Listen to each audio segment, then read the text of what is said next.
Nobody instructs us. They can advise, they can encourage. We just make our own decisions. My point is,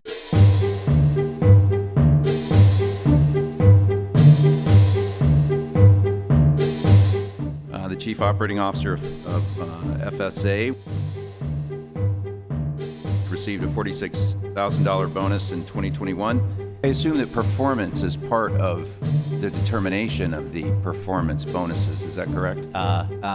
Well, I'm very confident in Mr. Cordray's ability. Why the discrimination against career and proprietary?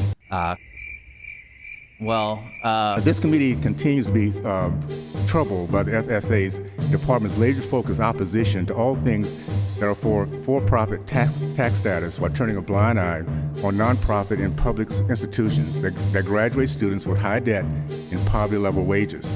The work we do at FSA supports students and borrowers in each of your districts.